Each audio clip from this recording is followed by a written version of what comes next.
안녕하십니까. 부동산 마스터 아론TV에 오신 것을 환영합니다. 이번 시간은 코미디보다 더 재미있는 경매 실수 사례 두 번째 시간입니다. 경매 사례를 통하여 이해하기 어려운 용어나 절차도 쉽게 알 수가 있습니다. 사례들은 예전에 실제 일어났던 사건입니다. 따라서 그 당시의 기준에 의한 것이므로 현재와는 다소 맞지 않는 부분이 있을 것입니다. 시점을 참작하시어 보시기 바랍니다.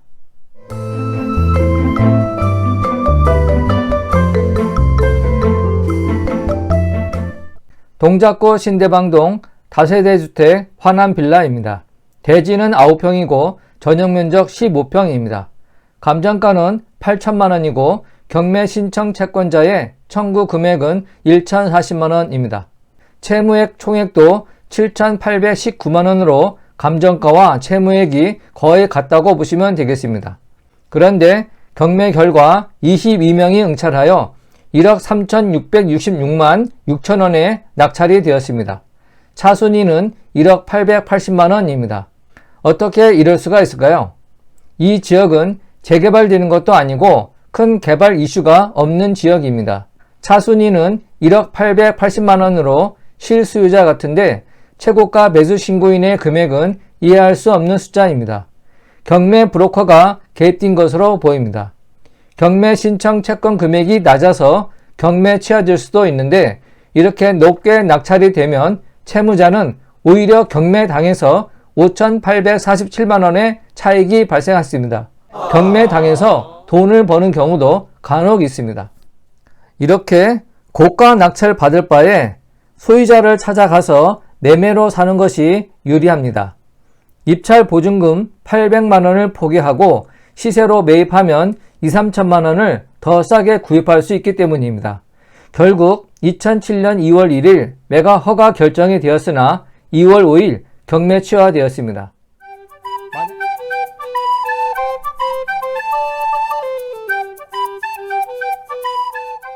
사례 두 번째, 관악구 신림동 샤밀 아트빌입니다. 2005년 7월 12일 서울중앙지방법원 법원 경매 현장 교육 내용입니다. 전용면적 15평이고 감정가 1억 2,500만원이나 3회 유찰이 되어 최저가는 6,400만원입니다. 근저당권과 가압류가 있으나 모두 말소되고 세입자도 없고 집주인이 거주하고 있습니다. 권리관계상 전혀 문제될 것이 없습니다. 더구나 3회 유찰되어 주변 전세 보증금보다 더 낮은 금액에 나왔습니다. 이런 경우 인근 주택에 전세 사는 분들이 대거 참여하여 경쟁이 치열해집니다. 그러나 세입자들이 응찰하는 것이라 아무리 경쟁률이 치열해도 낙찰가는 고만고만합니다. 22명이 응찰했습니다. 상위 4명의 응찰가는 다음과 같습니다. 먼저 7,299만원. 이것은 무슨 뜻일까요? 경매는 경쟁 입찰이기 때문에 큰 단위보다 작은 단위에서 상세하게 적는 것이 유리합니다. 최고가 매수 신고인이 동액이 되는 경우를 방지하기 위해서입니다. 따라서 상기자의 경우 7,301만원 정도가 적당합니다. 2만원을 더 썼지만 초보자들이 무심코 신고한 7,300만원보다 1만원이 더 높아 경쟁에서 이길 수 있기 때문입니다. 경매는 게임입니다. 이어서 7,875만원, 7,880만원, 그 다음이 문제입니다. 현재까지 최고가는 7,880만원입니다. 그런데 마지막에 호명한 사람의 응찰가는 7,879만 8천원. 도대체 이것은 또 무엇인가요? 분명 다빈치 코드보다 더 어렵습니다. 최고가 매수 신고인의 금액보다 2천원이 적은 것입니다. 왜 이런 숫자가 나오는지 모르겠습니다. 최고가 매수 신고인과 짜고서 하는 것은 아닐까 그런 생각도 잠시 들었습니다. 하지만 낙찰자는 경기도 광주뿐이라 그럴 가능성은 희박했습니다. 아무튼 집행관이나 참석한 모든 사람이 한바탕 즐겁게 웃었습니다. 나 같으면 응찰자에게 이렇게 말하고 싶습니다. 3,000원 없어도 그만이니까 3,000원 더 써라. 그러면 7,880만원 신고한 사람보다 1,000원이 더 높아 경쟁에서 이길 수가 있다. 이렇게 말하고 싶습니다. 여러 번 나오는 얘기지만 경매 응찰가는 작은 단위까지 상세하게 쓰는 것이 좋다고 했는데, 여기서 상세하게 하라는 것은 일정한 금액 7,700만원, 7,800만원 이러한 금액에다가 조금 더 쓰라는 것이지 1, 2천원을 빼라는 것은 아닙니다. 왜 어렵게 해서 오히려 떨어지려고 하는 것입니까?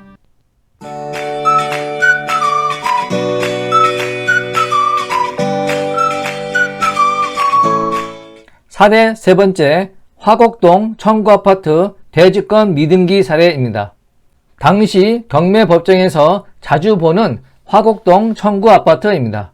보증금 20%인 재경매 물건입니다. 예전에 감정가 대비 115%인 1억 5,330만원에 낙찰되었다가 잔금을 포기해서 다시 나온 사건입니다. 대지권이 없고 건물만 경매에 나왔습니다. 따라서 토지의 소유권은 취득하지 못합니다. 감정가는 1억 3,300만원이고 이래 유찰되어 최저 입찰가 1억 640만원에 나왔습니다. 32평형이고 방이 3개, 화장실이 2개이며 현재 공실 상태입니다. 이 물건은 대지권이 없기 때문에 토지 소유자에게 지료를 납부해야 하고 공실 상태이기 때문에 전 소유자의 밀린 관리비 등을 현 소유자가 공용 부분에 한해서 납부해야 합니다. 이러한 점을 참작해서 응찰해야 하겠습니다. 2명이 응찰해서 1억 1,360만원에 낙찰이 됐습니다. 대지권 미등기라도 감정평가에 대지권이 포함이 되어 있으면 대지권을 취득하는 것이지만 이 경우는 건물만 경매에 나온 것입니다. 이 등기부 등본은 2001년 당시 경매 나왔을 때의 등기부 등본입니다. 아파트와 같은 공동주택의 등기부 등본은 토지가 건물 등기부 등본 표제부에 대지권으로 표시가 됩니다. 따라서 공동주택의 표제부는 2개가 됩니다. 첫 번째 표제부는 일동 건물의 표시가 나와서 건물 전체를 표시하고 대지권의 목적인 토지의 표시가 나옵니다. 건물과 토지의 전체 면적을 표시하는 것이 첫 번째 표제부가 되겠습니다. 두 번째 표제부에서는 전체가 아니라 전유 부분의 건물의 표시와 이 전유 부분 건물의 대지권 비율이 표시가 됩니다.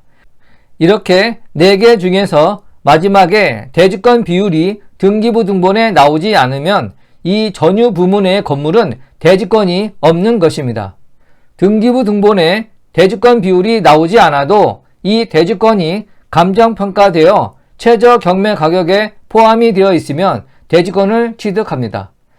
현재는 대지권 등기가 여러가지 사정에 의해서 안 되어 있지만 나중에 정리가 되면 대지권을 취득할 수 있는 것입니다. 따라서 등기부 등본에 대지권이 있는지 없는 경우 감정평가에 포함이 되었는지 현재 대지권이 등기가 안 된 이유가 무엇인지 반드시 확인을 하셔야 합니다. 그렇지 않으면 추후에 대지권을 별도로 매수하여야 합니다. 이 방어동 프리메 마을 청구 아파트는 건물 전체와 토지 전체에 대한 첫 번째 표제부는 있지만 두 번째 표제부는 전유 부문에 건물의 표시가 되어 있고 이 전유 부분 건물 제1층 102호 84.92제곱미터의 대지권은 등기가 되어 있지 않습니다. 즉 대지권이 없습니다. 감정가 1억 3,300만원도 건물에 대한 감정가이고 토지는 감정평가되어 있지 않고 건물만 매각하는 것입니다. 그래서 주변 34평 시세보다 싼 것이지요.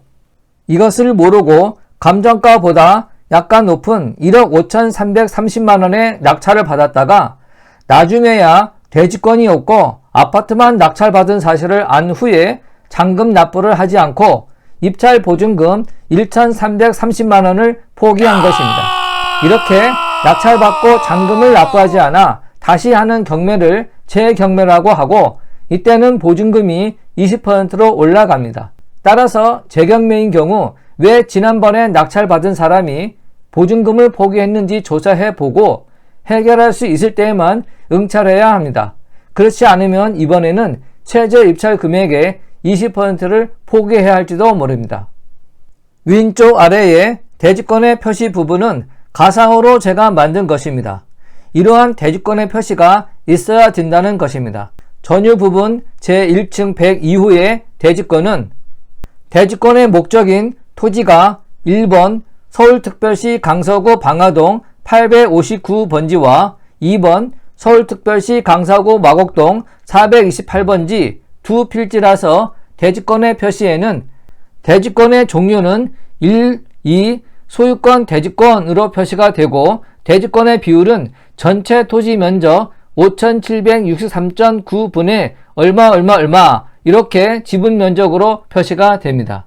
등기부 등본에서 반드시 연필 등으로 표시하며 요 네 가지가 있는지 확인하는 습관을 가져야 하겠습니다. 눈으로만 보지 마시기 바랍니다.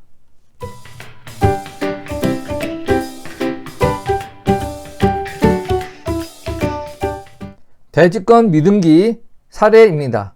대지권이 등기되지 않은 사례들은 주로 도시개발 사업에서 나옵니다.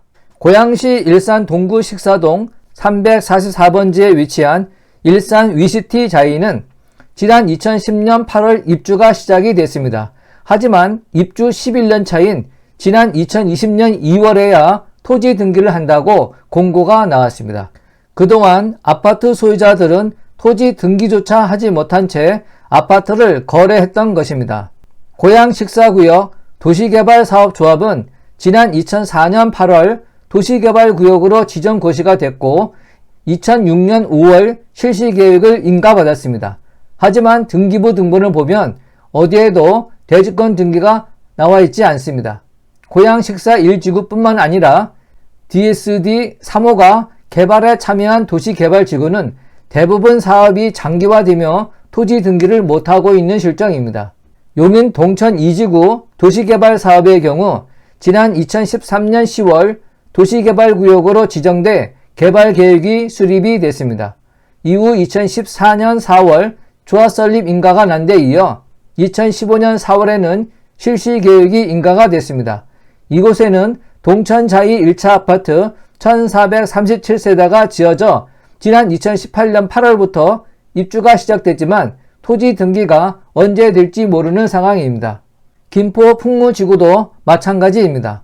풍무 2지구 도시개발 사업은 환지 방식으로 김포시 풍무동 284의 8 일대 71만 879제곱미터에 1, 2차로 나눠 2018년까지 5천여 세대를 공급하는 사업입니다.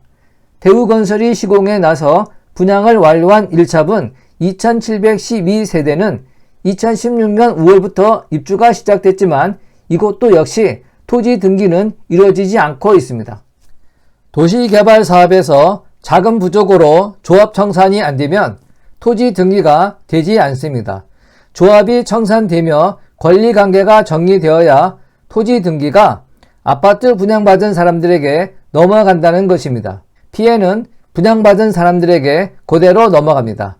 분양자들은 토지 등기가 되지 않은 사실이 밝혀질 경우 집값이 떨어질 것을 우려해 시시하고 있는 실정입니다. 특히 2019년 11월 김포시가 회계법인에 의뢰한 회계감사에 따르면 풍무 2지구 도시개발 사업의 경우 466억여 원의 사업비가 부족한 것으로 나타났습니다.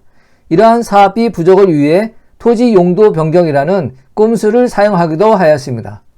일산 식사지구의 경우 체육시설 부지를 학교용지 부지로 변경한 후 싼 값으로 주변 토지를 강제 수용하는 등의 방법으로 사들이고 이후 변경된 부지를 준주거 내지 타 용도로 변경하는 식입니다. 용인 동천지구에서는 공무원에게 뇌물을 주고 용적률을 높여 2019년 12월 수원지검에 구속 수감이 됐습니다. 김포 풍무지구의 경우 조합을 통해 도시철도 노선 변경에 따른 사업기간 연장으로 사업비가 증가했다고 김포시의 학교 부지를 준주거지역으로 용도 변경해 줄 것을 요구하고 있는 상황입니다.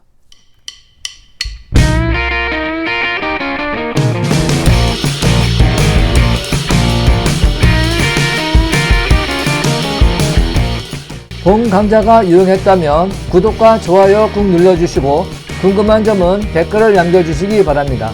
감사합니다.